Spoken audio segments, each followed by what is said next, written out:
Всем привет, друзья! Чем я сегодня занимаюсь? Ложусь на кухню.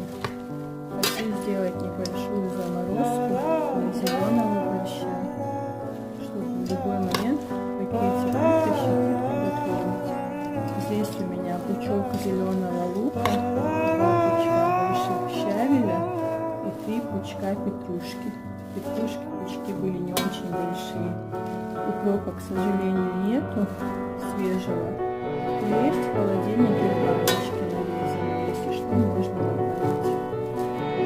Готовьте заморозки, это вас очень выручит в любой момент. Здесь у меня еще варится мясо. Буду делать мясо на косточках, но немного. Добавлю картошку, лук, посолю и поперчу.